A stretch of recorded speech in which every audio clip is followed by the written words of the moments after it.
Rise and shine, y'all. How you doing today? So, today's message was or is God prefers us wild. What does that mean? Well, when we think of something wild, we often think of the woods or the jungle, and we think animals running free. And when we think of something domesticated, we think of the house animals, trained, well kept, your house dog, your house pet, something you have grown up with. Maybe as a child, you've had an animal. Those are those domesticated type things. Your animal is raised to be domesticated into your household.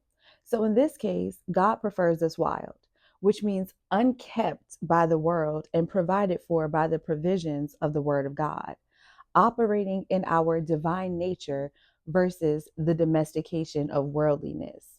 To seek peace and comfort in knowing that God will provide for us the same way God provides berries for bears and nectar for bees. Staying wild means relying on the nature of God and the will of God instead of depending on the ways of this world.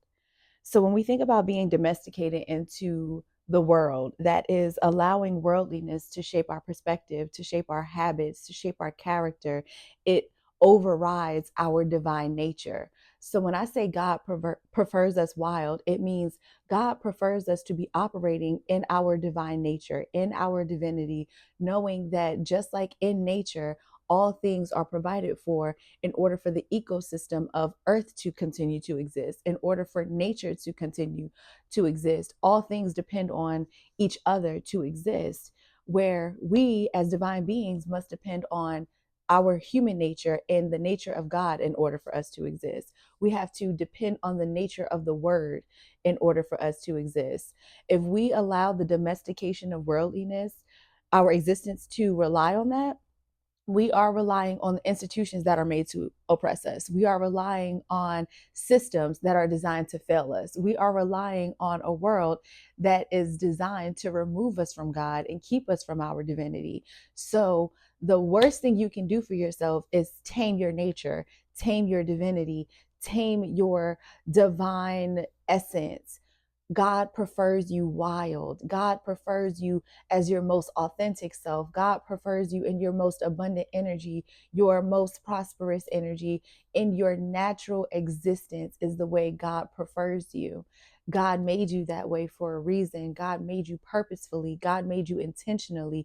So to tame your nature, to be domesticated into a world that is meant to fail you, means you are domesticating yourself into failure.